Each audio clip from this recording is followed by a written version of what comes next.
नमस्कार विद्यार्थी मित्रांनो, बघा आज आपल्याला भारताच्या परकीय व्यापाराच्या संरचनेत आणि दिशेत झालेले बदल किंवा त्याबद्दलची जी आव्हाने आहेत त्या आव्हानांचा अभ्यास करायचा आहे। मागच्या व्हिडिओ लेक्चरमध्ये आपण परकीय व्यापार म्हणजे काय, परकीय व्यापार आणि धोरण तसेच भारतातील विदेशी व्यापाराची वृद्धी आपण मागच्या व्हिडिओ लेक्चरमध्ये अभ्यासलेली आहे। आज आपल्याला भारताच्या परकीय व्यापाराच्या संरचनेत आणि दिशेत झालेले बदल किंवा आव्हाने अभ्यासायचे आहेत। तर सर्वात आधी आपण भारताच्या परकीय व्यापाराच्या संरचनेत झालेले बदल अभ्यासणार आहोत। बघा, परकीय किंवा विदेशी व्यापार संरचना म्हणजे आपण इतर देशांकडून आयात केलेल्या तसेच आपल्या देशातून इतर देशात निर्यात केलेल्या वस्तूंचा व्यापार म्हणजे परकीय व्यापार होय। म्हणजेच परकीय व्यापार संरचनेमध्ये आयात व निर्यात केल्या जाणाऱ्या वस्तूंचा समावेश होतो। देशातील अर्थव्यवस्थेच्या विकासाबरोबर विदेशी व्यापारात किंवा विदेशी व्यापाराच्या संरचनेत देखील बदल होतो। या संरचनेत होणारे जे बदल आहेत ते बदल आपण आज अभ्यासणार आहोत। तर सर्वात आधी आपण आयातीची संरचना अभ्यासू। आयातीची संरचना बघा, आपण इतर देशांकडून खरेदी करीत असलेल्या वस्तूंच्या रचनेला आयातीची संरचना असे म्हटले जाते। स्वातंत्र्योत्तर काळात सुरुवातीला भारताची अर्थव्यवस्था ही शेतीप्रधान म्हणजेच कृषीप्रधान अर्थव्यवस्था होती, शेतीवर आधारित अर्थव्यवस्था होती। उद्योगांचा फारसा विकास देखील झालेला नव्हता आणि त्यातच भारत पाकिस्तानच्या फाळणीमुळे अन्नधान्याचा तुटवडा देखील निर्माण झालेला होता। त्यामुळे भारताला मोठ्या प्रमाणात अन्नधान्य व इतर वस्तूंची आयात करावी लागली। नंतरच्या काळात अर्थव्यवस्थेचा विकास होत गेला आणि भारताच्या आयात संरचनेत देखील बदल होत गेला।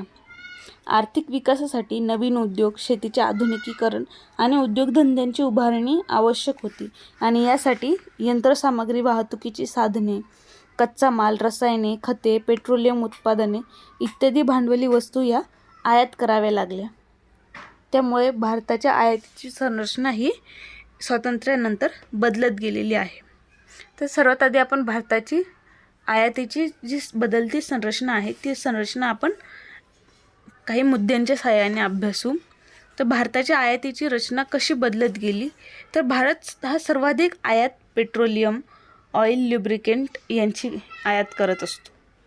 त्यामुळे भांडवली वस्तू, सोने, चांदी, रसायने, कोळसा, खते यांची देखील भारतात मोठ्या प्रमाणात आयात केली जाते। त्यामुळे आयातीची संरचना ही सातत्याने बदलत राहिलेली आहे। सन 1951 पासून भारतात भांडवली वस्तूंच्या आयातीत सातत्याने वाढ होत गेलेली आहे, कारण औद्योगिकीकरण वाढते आहे व देशामध्ये आधुनिक तंत्रज्ञानाच्या विकासातील अपयशामुळे मोठ्या प्रमाणात भांडवली वस्तू या आयात कराव्या लागतात। 1951 पासून अन्नधान्य व उपभोग्य वस्तूंची आयात कमी होत गेलेली आहे, परंतु भांडवली वस्तूंची आयात ही वाढत गेलेली आहे। 1951 पासून खनिज तेल, धातू, मोती व मौल्यवान खडे, रसायने व औषधे इत्यादींची आयात देखील मोठ्या प्रमाणावर वाढत गेलेली आहे। तसेच रत्ने, मोती या पुनर्निर्मितीच्या वस्तू आहेत, त्यामुळे या वस्तूंच्या पुनर्निर्मितीसाठी देखील मोठ्या प्रमाणावर आयात केली जाते। भारताच्या औद्योगिकीकरणातील वाढते इंधन किंवा औद्योगिकीकरण होणाऱ्या वाढीमुळे इंधन व ऊर्जेचा वापर देखील सातत्याने वाढत गेलेला आहे। त्यामुळे 2025 साली भारत हा खनिज तेलाची आयात करणारा जगातील 3ऱ्या क्रमांकाचा सर्वात मोठा देश असेल असंही म्हटलं जातं, भारताबाबत म्हटलं जातं। त्यानंतर निर्यातीची संरचना बघा, निर्यातीची संरचना म्हणजे आपण दुसऱ्या देशांना विकत असणाऱ्या वस्तूंचा व्यवहार म्हणजे निर्यातीची संरचना होय। स्वातंत्र्योत्तर काळाच्या सुरुवातीस भारत चहा, तंबाखू, कच्चा माल यासारख्या शेतमाल व शेतीमध्ये तयार होणाऱ्या वस्तूंची निर्यात करत होता। त्यानंतर औद्योगिकीकरणामुळे निर्यातीच्या संरचनेत देखील बदल होत गेलेला आहे।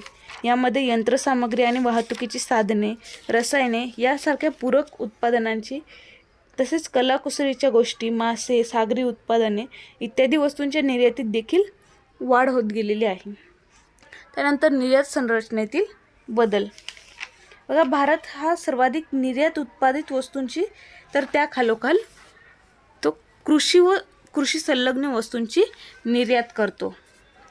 सुरुवातीस भारताची जी प्राथमिक क्षेत्रातील वस्तूची निर्यात आहे ती निर्यात जास्त प्रमाणात होती.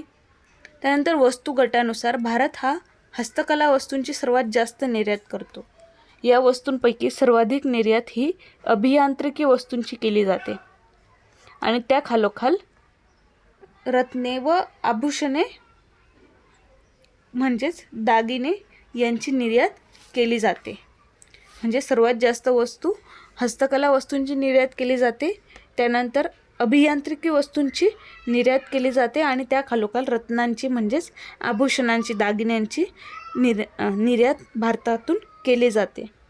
त्यानंतर भारताच्या निर्यातीमध्ये खनिज तेल, पेट्रोलियम पदार्थ यांच्या आयातीत देखील मोठ्या प्रमाणात वाढ झालेली आहे. अपरंपरागत वस्तूंच्या निर्यातीचे मूल्य किंवा महत्त्व वाढत आहे. उदाहरणार्थ अभियांत्रिकी वस्तू, हस्तकला वस्तू, इलेक्ट्रॉनिक वस्तू व संबंधित सेवा इत्यादी वस्तू विकसित देशांकडून आयात केल्या जातात.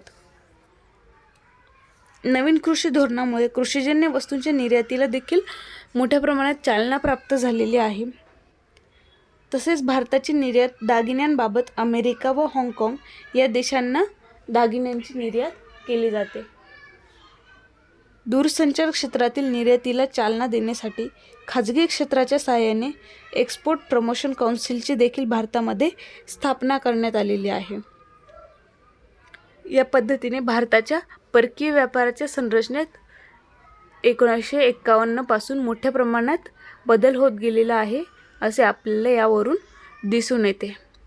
यानंतर भारताच्या परकीय व्यापाराच्या दिशेत झालेले जे बदल आहेत त्यामध्ये परकीय व्यापाराअंतर्गत विविध देशांमधील उलाढालीच्या प्रमाणाला आयात निर्यातीची दिशा असे म्हटले जाते. या भारताच्या परकीय व्यापाराच्या दिशेत कोणकोणते बदल झालेले आहेत हे आपण बघूया. तर भारताच्या आयातीची दिशा बघा, आयातीची दिशा म्हणजे भारत कोणकोणत्या देशांकडून आयात करतो व त्या देशांकडून आयातीची एकूण आयातीशी असलेलं प्रमाण किती आहे याचा अभ्यास म्हणजे भारताच्या आयातीची दिशा होय. सध्या भारतात सुमारे 140 देशांकडून आयात केली जाते. भारताच्या आयातीतील विविध क्षेत्रांचा किंवा विविध देशांचा किंवा गटांचा वाटा आहे. यामध्ये गेल्या 3 वर्षात भारताच्या आयातीत सर्वात जास्त वाटा हा आशियाई व आशियन देशाचा आहे. देशाच्या गटानुसार भारतात सर्वाधिक आयात ही ओपेक देशांकडून तर सर्वात कमी पूर्व युरोपीय देशांकडून केली जाते. OECD देशांकडून येणाऱ्या आयातीचे प्रमाण देखील भारतात कमी होत गेलेले आहे. इंग्लंड, फ्रान्स, जर्मनी या देशांकडून येणाऱ्या आयातीचे प्रमाण देखील कमी होत गेलेले आहे. स्वातंत्र्यानंतर नवीन व्यापारी संबंध निर्माण झाल्यामुळे भारतात अमेरिका हा महत्त्वाचा व्यापारी भागीदार बनलेला आहे. त्यानंतर जपान, जर्मनी आणि इंग्लंडचा क्रमांक लागतो. स्वातंत्र्यानंतर सर्वात आधी रशिया हा भारताचा सर्वात जवळचा मित्र देश मानला जायचा. म्हणजेच रशियाकडून मोठ्या प्रमाणात भारताला मदत प्राप्त झालेली आहे. त्यानंतर भारताच्या निर्यातीची दिशा.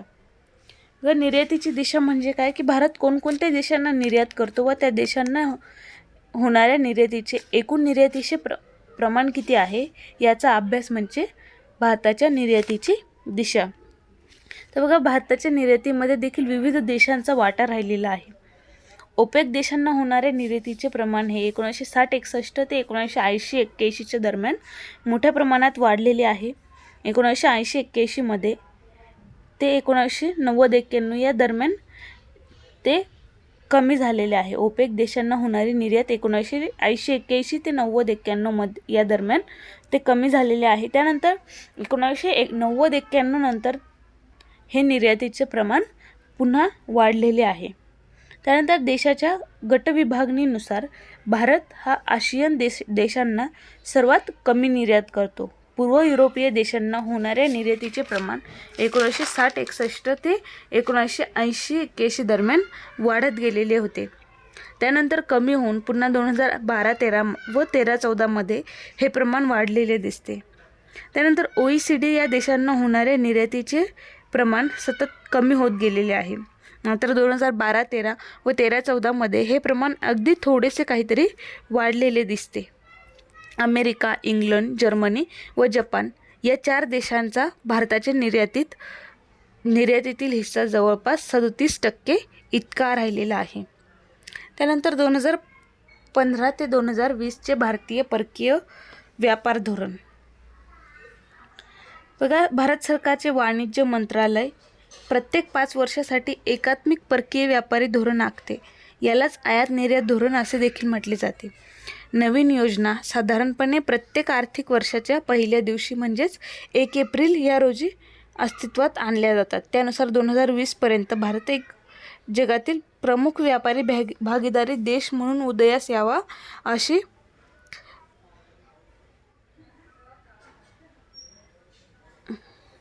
असा विचार 2014-15 मध्ये केला गेलेला होता. 2015 ते 2020 यासाठीचे परकीय व्यापारी धोरण 2015 मध्ये जाहीर करण्यात आलेलं होतं.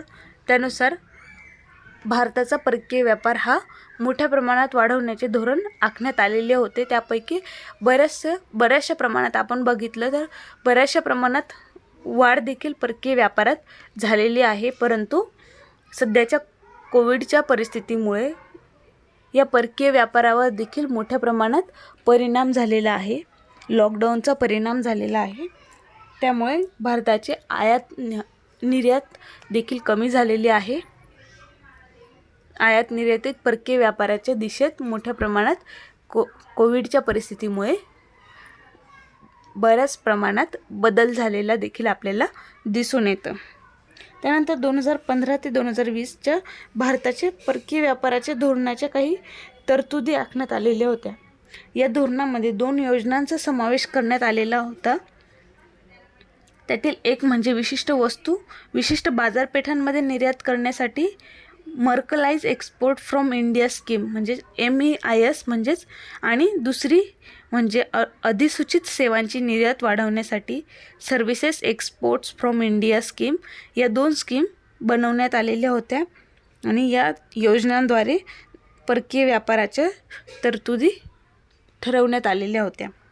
त्यानंतर निर्यात प्रोत्साहन भांडवली वस्तू योजनेत सुधारणा. बघा, यामध्ये निर्यात प्रोत्साहन भांडवली वस्तूंच्या योजनेत EPCG म्हणजे सुधारणा करण्यात आलेल्या. स्थानिक किंवा देशी उत्पादकांपासून भांडवली वस्तूंचा पुरवठा व्हावा यासाठी 75% निर्यात ही अट कमी करण्यात आली. त्यामुळे देशातील स्थानिक भांडवली वस्तू उत्पादन करणाऱ्या उद्योगाला चालना प्राप्त झाली. त्यानंतर संरक्षण आणि उच्च उत्पादन तंत्रे. संरक्षण आणि उच्च उत्पादनाच्या निर्यातीत वाढ होण्यासाठी उपाययोजना करण्यात आल्या. त्यामुळे रोजगार निर्मितीत देखील वाढ झालेली आपल्याला दिसून येते. यानंतरचा भाग आपण पुढच्या व्हिडिओ लेक्चरला बघू.